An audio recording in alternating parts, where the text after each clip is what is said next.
ರವಿ ನೀನ್ ಶೂಟ್ ಮಾಡಿದ್ರೆ ಒಂದು ಬುಲೆಟ್ ವೇಸ್ಟ್. ಅದ್ರ ಬದಲು ನಾನು ಹಳೆ ಡೌನ ಕರೆಸಿ ಸುಮ್ಮನೆ ಸ್ಮೈಲ್ ಮಾಡಿಸು ಸಾಕು, ಹಂಗೆ ಸತ್ತೋಗ್ತೀನಿ. ಗನ್ನು ಹೊಸ್ತಾ ರವಿ? ಹೂನಪ್ಪ, ಸಾಲ ತಗೊಂಡು ತಪ್ಪಿಸ್ಕೊಂಡ್ ತಿರುಗ್ತಾ ಇದ್ದಲ್ಲ, ನಿನ್ನೆತ್ತಕ್ಕೆ ತಗೊಂಬಂದೆ. ಲವ್ ಫೇಲರ್ ಅಲ್ಲಿ ಆಲ್ರೆಡಿ ನಾನು ದಿನಾ ಸಾಯ್ತಾ ಇದ್ದೀನಿ, ನೀನೇ ನನ್ನನ್ನು ಸಾಯಿಸೋದು. ಹಾ, ನಿನಗೆ ಲವ್ ಫೇಲರ್ ಬೇರೆ ಇದೆಯಾ? ಹೌದು, ನಿಮ್ಮ ಹುಡುಗಿ ನೋಡಕ್ ಹೆಂಗಿದ್ದಾಳೆ? ದುರಹಂಕಾರಕ್ಕೆ ಅಲಂಕಾರ ಮಾಡಿದ್ರೆ ಹೇಗಿರುತ್ತೋ ಹಾಗಿದ್ದಾಳೆ. ಹೋಗಿ ಹೋಗಿ ನಿನ್ನಂತವ್ನು ಇಷ್ಟಪಟ್ನಲ್ಲ, ನಾನ್ ಎಂತ ದಡ್ಡಿ? ಹೌದು, ನೀನ್ ದಡ್ಡಿನೇ. ಯಾರಿಗಾದ್ರೂ ಬರಿಗೈ ಟಚ್ ಆದ್ರೆ ಶಾಕ್ ಹೊಡಿಯುತ್ತಾ? ಆವತ್ತು ನಾನೇ ನನ್ನ ಸ್ಮಾರ್ಟ್ ವಾಚ್ ನ ವೈಬ್ರೇಟ್ ಮೋಡಲ್ ಇಟ್ಟು ಕಾಲ್ ಮಾಡಿ ನಿನ್ ಕೈ ಟಚ್ ಮಾಡಿ ಶಾಕ್ ಹೊಡೆಯೋ ತರ ಮಾಡಿದೆ. ನಿನಗೆ ಪೂರ್ವ ಜನ್ಮದ ಬಗ್ಗೆ ನಂಬಿಕೆ ಬರಕ್ಕೆ ಏನೇನೋ ಕತೆ ಹೇಳಿ ನಿಮ್ಮನೆ ಕೇಬಲ್ ಕಟ್ ಮಾಡಿಸಿ ಪದೇ ಪದೇ ಅದೇ ಸೀನ್ ಪ್ಲೇ ಮಾಡಿಸಿ ನಿನಗೆ ನನ್ನ ಮೇಲೆ ಫೀಲಿಂಗ್ಸ್ ಬರೋ ತರ ಮಾಡಿದೆ. ಇಷ್ಟೆಲ್ಲ ಮಾಡಿದ್ದು ನಿನ್ನ ಸೀರಿಯಸ್ ಆಗಿ ಇಷ್ಟಪಟ್ಟಿದ್ದಕ್ಕೆ, ಸಿನ್ಸಿಯರ್ ಆಗಿ ಲವ್ ಮಾಡಿದ್ದಕ್ಕೆ, ನಿನ್ನ ಹುಚ್ಚುನ್ ತರ ಹಚ್ಕೊಂಡಿದ್ದಕ್ಕೆ. ಒಂದ್ಸಿದ್ದಾಗ ಲವ್ ಮಾಡಿ 3 ದಿನ ಜೊತೆ ಸುತ್ತಾಡಿ ಆಮೇಲೆ ಬೋರ್ ಆಯ್ತು ಅಂತ ಅರ್ಧಕ್ಕೆ ಬಿಟ್ಟೋಗೋ ನಿನ್ನಂತ ಹೈ ಕ್ಲಾಸ್ ಹುಡುಗಿ ಲೋ ಕ್ಲಾಸ್ ಲವ್ನ ನಂಬ್ಕೊಂಡು ನಮ್ಮಂತ ಹುಡುಗರು ಲೈಫೇ ಹಾಳಾಗೋಗುತ್ತೆ. ನಿಜವಾಗ್ಲೂ ನೀನ್ ಇಷ್ಟೊಂದು ಚೀಪ್ ಅಂತ ಅನ್ಕೊಂಡಿರ್ಲಿಲ್ಲ. ನಿನ್ನ ಪ್ರೀತಿ ಮಾಡೋದ್ರಲ್ಲಿ ಅರ್ಥನೇ ಇಲ್ಲ. ಲವ್ ಫೇಲ್ಯೂರ್ ಆಯ್ತು ಅಂದ್ಬಿಟ್ಟು ಎಣ್ಣೆ ಜಾಸ್ತಿ ಕುಡಿಬೇಡ ಗುರು. ಎಣ್ಣೆ ಆರೋಗ್ಯಕ್ಕೆ ಹಾನಿಕರ. ಕೊಡ್ತಾ ನನ್ ವೀಕ್ನೆಸ್ ಅಲ್ಲ, ನನ್ ಫಿಟ್ನೆಸ್. ನೀನೇನೇ ಹೇಳು ಗುರು, ನಿನ್ ಗಾಂಚಲಿ ಸ್ವಲ್ಪ ಜಾಸ್ತಿನೇ ಇದೆ ಗುರು. ನಿನ್ ಲವ್ ಸ್ಟೋರಿ ಕೇಳಿ ನಾವು ಫುಲ್ ಫಿದಾ ಬಿಟ್ವಿ ಗುರು. ನಮ್ ಪ್ರಾಣನಾದ್ರೂ ಕೊಟ್ಟು ನಿಮ್ಮಿಬ್ರು ಒಂದ್ ಮಾಡ್ತೀವಿ. ನಿನ್ ಪ್ರಾಣ ಎಲ್ಲ ಏನ್ ಕೊಡೋದ್ ಬೇಡ, ಸದ್ಯಕ್ ಬಾರ್ ಬಿಲ್ ಕೊಡು. ಎಷ್ಟಾಯ್ತಮ್ಮ ಬಿಲ್ಲು? 9,000. ಬೇಕಿತ್ತ ಇದೆಲ್ಲ ನಿಂಗೆ? ನೀನು ಆ ಹುಡುಗಿ ನೆನಪಲ್ಲಿ ಇನ್ನೂ ಕೊರಗ್ತಾ ಇರೋದು ನೋಡಿ ನನಗೆ ತುಂಬ ಸಂಕಟ ಆಗ್ತಾ ಇದೆ ಕಣೋ. ನೀನು ಹೂ ಅನ್ನು, ಆ ಹುಡುಗಿ ಕಾಲ್ ಮೇಲಾದ್ರೂ ಬಿದ್ದು ಅವಳನ್ನ ಕರ್ಕೊಂಬಂದು ನಿನ್ನ ಮದುವೆ ಮಾಡಿಸ್ತೀನಿ ಕಣೋ. ಅಪ್ಪ, ನಾನು ಚಿಕ್ಕವನಿದ್ದಾಗ ನೀವು ನನ್ನ ಹೆಗ್ಲ ಮೇಲೆ ಕೂರ್ಸ್ಕೊಂಡು ದೇವ್ರು ತೋರಿಸ್ತಿದ್ರಿ. ನನಗವಾಗ ಗೊತ್ತಾಗ್ಲಿಲ್ಲ ಅಪ್ಪ, ಆದರೆ ಈಗ ಗೊತ್ತಾಗ್ತಿದೆ ನಾನು ಕೂತಿದ್ದೆ ದೇವ್ರ ಹೆಗ್ಲು ಮೇಲೆ ಅಂತ. ಈ ದೇವ್ರಿಗಿಂತ ಅವಳೇನ್ ಹೆಚ್ಚಲ್ಲ ಅಪ್ಪ. ಏಯ್, ಹಾಸ್ಪಿಟ್ಲ್ಗೆ ಯಾಕೆ ನೋಡಕ್ ಬರ್ಲಿಲ್ಲ ನನ್ನ ನೀನು? ನೀನೇನ್ ದೊಡ್ಡ ಗನಂದರಿ ಕೆಲಸ ಮಾಡಿದ್ಯ ಅಂತ ನೀನ ನೋಡಕ್ ಬರ್ಬೇಕಿತ್ತು. ನಿನ್ನೇನ್ ಲವ್ ಮಾಡಿದೀನಲ್ಲ.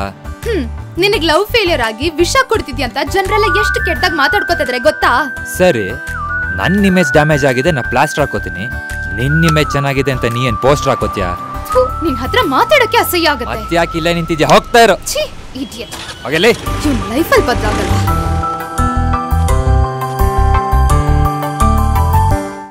ಈರಾ ಸತ್ತೆ ಕಾಮ ದಾರಿ ಇಲ್ಲಿದೆ. ಓ, ಈರಾ ಸತ್ತೆ ಕಾಮಕ್ಕೆ ದಾರಿ ಇಲ್ಲಿದೆ. ಏ ಗುಬಾಲ್, ನೋಡಕ್ಕೆ ಎಜುಕೇಟೆಡ್ ತರ ಇದೆಯಾ? ಕನ್ನಡ ಸರಿಯಾಗಿ ಓದಕ್ ಬರಲ್ಲ ನಿನ್ಗೆ? ಕಾಮಕ್ಕೆ ದಾರಿ ಇಲ್ಲಿದೆ ಅಲ್ಲ, ಈ ರಸ್ತೆ ಕಾಮಗಾರಿಯಲ್ಲಿದೆ ಅಂತ. ಅಂದ್ರೆ ಈ ರಸ್ತೆಲಿ ಕೆಲಸ ನಡೀತಾ ಇದೆ ಅಂತ ಅರ್ಥ. ನಿನ್ ಕೇಳದ್ನೇನೆ ನಾನು? ಕರೆಕ್ಷನ್ ಮಾಡು ಅಂತ ಕೇಳದ್ ನಾನು ನಿನ್ನ. ನಿಮ್ಮನೆಗೆ ದಾರಿ ಇಲ್ಲಿದೆ ಅಂತ ಏನಾರು ಓದದ್ನ ನಾನು? ಇಲ್ಲಿ ಜಲಿಕಲ್ಲು JCB ಹಾಕಿರೋದು ಗೊತ್ತಾಗಲ್ಲ ನನಗೆ. ಹಂಗೆ ಗ್ಲಾಸ್ ತೆಗೆದು ಬೈಕ್ ತಗೊಂಡ್ಬಿಡ್ತೀನಿ. ಸುಮ್ಮನೆ ನಿಂತ್ಕೊಂಡು ಸಿಗರೇಟ್ ಸದೆಯಾ ನನಗೆ ಹೇಳಕ್ ಬಂದ.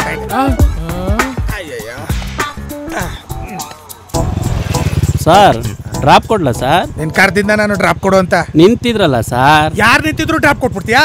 ಬಸ್ ಸ್ಟ್ಯಾಂಡ್ ಅಲ್ಲಿ ಗಂಡನ್ ಕಾಯ್ಕೊಂಡು ಅವ್ರು ಎತ್ತಿ ನಿಂತಿರ್ತಾಳೆ. ಹೋಗಿ ಕರ್ಕೊಂಡೋಗಿ ಡ್ರಾಪ್ ಕೊಟ್ಬಿಡು. ನನ್ ಮಗನೆ ಫಸ್ಟ್ ಹೆಲ್ಮೆಟ್ ಹಾಕೋ. ಹೆಲ್ಮೆಟ್ ಹಾಕಿಲ್ಲ ನನಗೆ ಡ್ರಾಪ್ ಕೊಡಕ್ ಬಂದಾರ. ಭಾಗ ಆಮಿಕೊಂಡು ಹೆಲ್ಮೆಟ್ ಇದೆ ಸರ್. ಹೆಲ್ಮೆಟ್ ಅದೇ ಎಲ್ಲದಪ್ಪ? ಜೇಬಲ್ ಇದೆ ಸರ್. ಜೋಬಲ್ ಇದೆ. ನನ್ ಮಗ ಇರ್ಬೇಕು. ಎಂತವ್ರು ಇರ್ತಾರಪ್ಪ. ಅಪ್ರೂಪಕ್ಕೆ ನಮ್ಮ ಹುಡುಗಿಗೆ ವಿಶ್ ಮಾಡಿದ್ರೇನೆ ನಾ ಸುಮ್ಮನೆ ಇರಲ್ಲ. ಇನ್ನ ಫ್ಲೈಯಿಂಗ್ ಕಿಸ್ ಕೊಟ್ರೆ ಸುಮ್ಮನೆ ಬಿಡ್ತೀನ. ಒಂದ್ ಹುಡುಗಿನ ಪ್ರೀತಿಸೋಕು ಮುಂಚೆ ಅವಳ ಬ್ಯಾಕ್ ಗ್ರೌಂಡ್ ಬಗ್ಗೆ ತಲೆ ಕೆಡ್ಸ್ಕೋಬಾರ್ದು. ಆದ್ರೆ ಅವಳನ್ನ ರೇಗ್ಸೋಕು ಮುಂಚೆ ಅವಳಿಗೊಬ್ಬ ಬಾಯ್ ಫ್ರೆಂಡ್ ಇರ್ತಾನೆ ಅನ್ನೋ ಭಯ ಅದೆಲ್ಲಿರ್ಬೇಕು. ವಿಜಯ್, ಥ್ಯಾಂಕ್ಸ್. ಯಾಕೆ? ನನ್ಗೋಸ್ಕರ ರಿಸ್ಕ್ ತಗೊಂಡಿದ್ದಕ್ಕೆ. ಇಷ್ಟಪಟ್ಟಿರೋ ಹುಡುಗಿರಿಗೋಸ್ಕರ ರಿಸ್ಕ್ ತಗೊಳ್ಳೋದು ಹುಡುಗರ ಕ್ಯಾರೆಕ್ಟರ್. ಎಷ್ಟು ಕೊಬ್ಬು ಇವನಿಗೆ. ದೇವ್ರೆ, ನಾನು ಯಾವತ್ತೂ ನಿನ್ನ ಹತ್ರ ಏನು ಕೇಳ್ಕೊಂಡಿಲ್ಲ. ಪ್ರೀತಿ ಪ್ರೀತಿಸೋಕೆ ಹುಡುಗನ್ ಕೊಟ್ಟೆ. ಗೊತ್ತಿದ್ದೋ ಗೊತ್ತಿಲ್ದೇನೋ ಅವಳ ಮನ್ಸ್ ನೋಯಿಸಿ ತುಂಬಾ ತಪ್ಪು ಮಾಡ್ಬಿಟ್ಟಿದೀನಿ. ಆದ್ರೆ ನನ್ ಮನ್ಸನ್ನ ಅರ್ಥ ಮಾಡ್ಕೊಂಡು ಪ್ರೀತಿಸೋ ಅಂತ ಹುಡುಗನ್ ಕೊಡ್ಲಿಲ್ಲ. ಇದನ್ನೆಲ್ಲ ಅವಳ ಹತ್ರ ಹೇಳೋಷ್ಟು ಧೈರ್ಯ ನನಗಿಲ್ಲ. ಈಗ ಮತ್ತೆ ನನ್ ಜೀವನದಲ್ಲಿ ಬದಲಾವಣೆ ಮಾಡ್ತಿದ್ಯಾ? ಹೇಗಾದ್ರೂ ಮಾಡಿ ನನ್ನ ಹಾಸಿನಿ ನನಗೆ ಸಿಗೋ ಹಾಗೆ ಮಾಡಪ್ಪ. ಈ ನಿರ್ಧಾರದಿಂದ ನನಗ್ ಮತ್ತೆ ನಿಜವಾದ ಪ್ರೀತಿ ಸಿಗತ್ತೋ ಇಲ್ಲ ನೋವು ಸಿಗತ್ತೋ ಗೊತ್ತಿಲ್ಲ.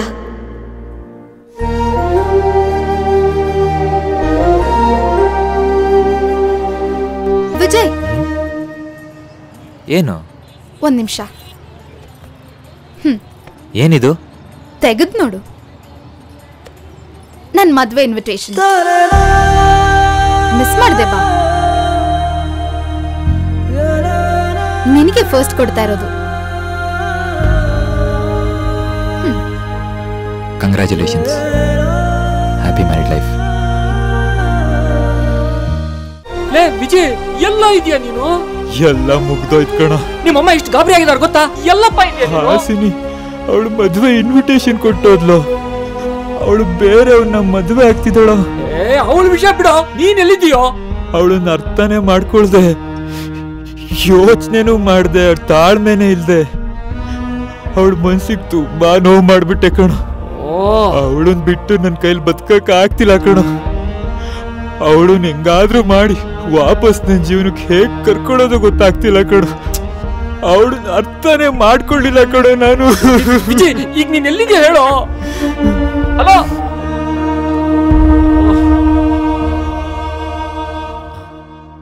ವಿಜಯ್, ಏನಮ್ಮ? ನಿನ್ ಫಸ್ಟ್ ಸ್ಯಾಲ್ರಿಲಿ ನೀನ್ ಇವಳಿಗೆ ರಿಂಗ್ ನ ಗಿಫ್ಟ್ ಆಗಿ ತಂದಿದ್ಯಾ ಅಂತ ನಿಮ್ಮಪ್ಪ ನನಗ್ ಕೊಡ್ಸಿದ್ರಲ್ಲ ರಿಂಗ್ ನ, ಅದನ್ನ ಇವಳು ಕೊಟ್ಟು ಸುಳ್ಳು ಹೇಳ್ಬಿಟ್ಟಿದೀನಿ ಕಣ. ಪ್ಲೀಸ್ ವಾಪಸ್ ಕೊಡ್ಸೋ. ಅಯ್ಯೋ ಅಷ್ಟೇ ತಾನೇ. ನೀನಿಂತ ಕಾಸ್ಟ್ಲಿ ಗಿಫ್ಟೇ ಕೊಡ್ಸಿದ್ಯಂತೆ, ಇನ್ ನಿನ್ಗೆ ರಿಂಗ್ ಕೊಡಿಸ್ತಾ ಇರ್ತೀನ? ಇರ್ಲಿ ಬಿಡ, ಅದು ನಮ್ ಸೊಸೆಗ್ ತಾನೆ. ಏನಮ್ಮ, ನೀನು ನನ್ನ ಮಗನಿಗೆ ಇನ್ವಿಟೇಷನ್ ಕೊಟ್ಟ ತಕ್ಷಣ ನಿನ್ನ ಮದುವೆ ಬೇರೆಯವ್ರ ಜೊತೆ ಆಗಕ್ಕೆ ನಾವು ಬಿಟ್ಬಿಡ್ತೀವಿ ಅನ್ಕೊಂಡಿದೀಯಾ? ಅದೆಲ್ಲ ಆಗಲ್ಲ. ಪ್ರೀತಿ ಹುಟ್ಟೋಕಾಗ್ಲಿ ಕಳ್ಕೊಳಕಾಗ್ಲಿ ಬೆಟ್ಟದಷ್ಟು ಕಾರಣ ಬೇಕಾಗಿಲ್ಲ, ಸಣ್ಣ ವಿಷಯ ಸಾಕು. ನಿಮ್ಮಿಬ್ಬರು ವಿಷಯದಲ್ಲೂ ಆಗಿದ್ದು ಅದೇ. ಈಗಿನ ಜನರೇಷನ್ ಪ್ರಾಬ್ಲಮ್ಮೇ ಅದು ಕಣಯ್ಯ.